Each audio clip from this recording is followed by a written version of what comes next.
കോൺഗ്രസിന്റെ ഭാരവാഹി പട്ടിക ജംബോ പട്ടിക പുറത്തു വന്നിട്ട് 2 ദിവസമായി. അപ്പോൾ തന്നെ കോൺഗ്രസിനകത്ത് ചില അതൃപ്തികളൊക്കെ ചിലർ പ്രകടിപ്പിച്ചിരുന്നു. കോൺഗ്രസിനകത്ത് ചെറിയ പുകയുണ്ടായിരുന്നു. ആ പുക അവിടെ തന്നെ തീരും എന്നാണ് കോൺഗ്രസ് നേതാക്കൾ പറഞ്ഞത്. കോൺഗ്രസിൽ ഒരു പ്രശ്നവുമില്ല, എന്തെങ്കിലും പ്രശ്നമുണ്ടെങ്കിൽ ചർച്ച ചെയ്ത് പരിഹരിക്കും എന്ന പതിവ് വർത്തമാനം KPCC പ്രസിഡന്റ് ഉൾപ്പെടെയുള്ളവർ പറഞ്ഞുകൊണ്ടിരുന്നു. എന്നാൽ ആ പുക മെല്ലെ മെല്ലെ പുകഞ്ഞ് ആളിക്കെത്തിയിരിക്കുന്നു. ഇപ്പോഴിതാ പൊട്ടിത്തെറിയിലേക്ക് എത്തിയിരിക്കുന്നു. കോൺഗ്രസിലെ മുതിർന്ന നേതാവാണ് കെ മുരളീധരൻ. നേരത്തെ മന്ത്രിയായിരുന്നു, KPCC പ്രസിഡന്റായിരുന്നു, MP ആയിരുന്നു. എന്ന് വെച്ചാൽ മുതിർന്ന നേതാവാണ് കെ മുരളീധരൻ. അദ്ദേഹം കോൺഗ്രസിന്റെ ഏറ്റവും പ്രധാനപ്പെട്ട പരിപാടി ബഹിഷ്കരിച്ചിരിക്കുന്നു. കഴിഞ്ഞ കുറച്ച് ദിവസമായി കേരളത്തിൽ ഏറ്റവും കൂടുതൽ ചർച്ച ചെയ്യുന്ന വിഷയമാണ് ശബരിമലയിലെ സ്വർണ്ണമോഷണം.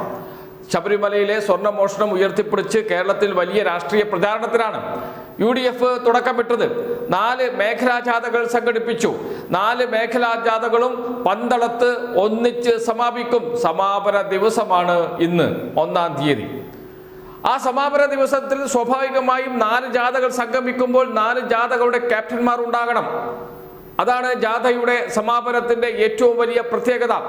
UDFന്റെ ഏറ്റവും പ്രധാനപ്പെട്ട പരിപാടിയായി മാറ്റാൻ തീരുമാനിച്ച ജാഥ ഇതാ പൊളിഞ്ഞു പോയിരിക്കുന്നു എന്ന് പറയേണ്ടി വരും. കാരണം ഒരു ജാഥ ക്യാപ്റ്റൻ കെ മുരളീധരൻ സമാപന സമ്മേളനത്തിൽ പങ്കെടുക്കുന്നില്ല. അദ്ദേഹം ഇന്നലെ വരെ കൂടെ ഉണ്ടായിരുന്നു. ജാഥ ക്യാപ്റ്റനാണ്. ക്യാപ്റ്റൻ എന്ന നിലയിലുള്ള പ്രവർത്തനങ്ങൾ അവസാനിപ്പിച്ച് അദ്ദേഹം ഗുരുവായൂരിലേക്ക് പോയി. 1-ാം തീയതി ഗുരുവായൂരിൽ പോകണം. ഗുരുവായൂരിൽ പോയിട്ട് മാത്രമേ മറ്റു പരിപാടിയുള്ളൂ എന്നാണ് കോൺഗ്രസ് നേതാക്കൾ പറയുന്നത്. അത് വലിയ കാര്യമാക്കേണ്ട കാര്യമില്ല എന്ന് പ്രതിപക്ഷ നേതാവ് VD സതീശനും പറയുന്നു. കേൾക്കാം.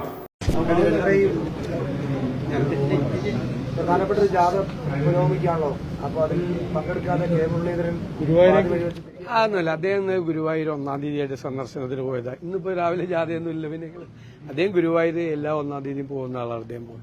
നിങ്ങൾക്ക് ഇതൊക്കെയല്ലേ വേറെ വാർത്തയല്ലേ, എന്തെല്ലാം കാര്യങ്ങൾ രാജ്യത്ത് എന്തെന്ന് നിങ്ങൾക്ക് വേറെ യാതൊരു ജോലിയില്ല. രാവിലെ ഇത്രയും ചോദ്യങ്ങളായിട്ട് എന്നെ കാണാൻ വരണ്ട.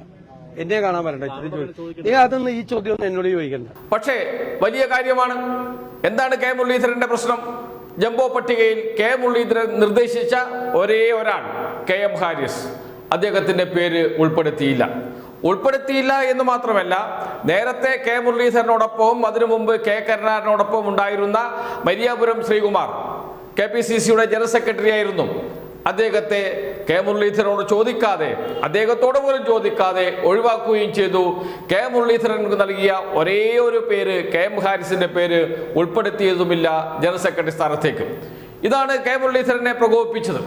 കഴിഞ്ഞ ദിവസം തന്നെ കെ മുരളീധരൻ അതൃപ്തി പ്രകടിപ്പിച്ചിരുന്നു. എന്നാൽ പരസ്യമായി രംഗത്ത് വന്നിരുന്നില്ല. അദ്ദേഹം ജാഥ ക്യാപ്റ്റൻ എന്ന നിലയിൽ UDF ഏൽപ്പിച്ച ചുമതല നിർവഹിച്ചുകൊണ്ടിരിക്കുകയാണ്. കോൺഗ്രസ് ഏൽപ്പിച്ച ചുമതല നിർവഹിച്ചുകൊണ്ടിരിക്കുകയാണ്. അതുകൊണ്ട് തന്നെ ഒന്നും പറയുന്നില്ല എന്നാണ് അദ്ദേഹത്തോട് അടുപ്പമുള്ളവർ പറഞ്ഞിരുന്നത്. എന്നാൽ ഇന്ന് അദ്ദേഹം ഏറ്റവും സുപ്രധാനമായ തീരുമാനമെടുത്തിരിക്കുന്നു.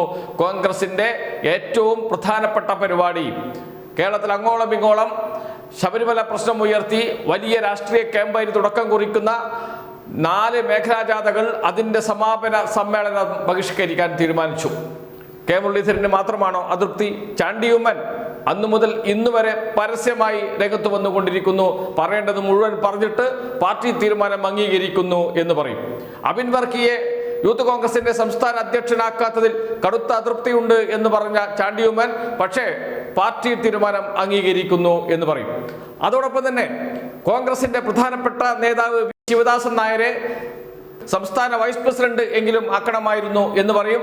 അതിനുശേഷം പറയും പാർട്ടി തീരുമാനം അംഗീകരിക്കുന്നു എന്ന് വെച്ചാൽ പറയേണ്ടത് മുഴുവൻ പറഞ്ഞു പോവുകയാണ് ചെയ്യുന്നത് ചാണ്ടി ഉമ്മൻചാണ്ടിയെ പോലെ തന്നെ. എന്ന് വെച്ചാൽ കോൺഗ്രസിനകത്ത് വലിയ അതൃപ്തി പടരുന്നു. ഒരു അഭിപ്രായം പോലും പറയാതെ, അതല്ലെങ്കിൽ അതേക്കുറിച്ചുള്ള പുനഃസംഘടനയെക്കുറിച്ചുള്ള ചോദ്യത്തിന് മറുപടി പറയാതെ ഒഴിഞ്ഞു മാറുകയാണ് ചെയ്യുന്നത് പ്രതിപക്ഷ നേതാവ് VD സതീശൻ. ന്യായീകരിക്കുന്നില്ല കോൺഗ്രസ് തീരുമാനത്തെ. പ്രതിപക്ഷ നേതാവ് പോലും ന്യായീകരിക്കുന്നില്ല. അത്രമാത്രം പ്രതിസന്ധിയിലൂടെയാണ് കടന്നു പോകുന്നത് കോൺഗ്രസ്. അതിൻ്റെ പരിണിത ഫലമാണ് ഇപ്പോൾ അനുഭവിക്കുന്നത്. ഏതായാലും കോൺഗ്രസിൽ ഇന്നലെ വരെ പുകഞ്ഞുകൊണ്ടിരുന്ന പുനഃസംഘടനാ പ്രശ്നം ഇന്നിതാ പൊട്ടിത്തെറിച്ചിരിക്കുന്നു.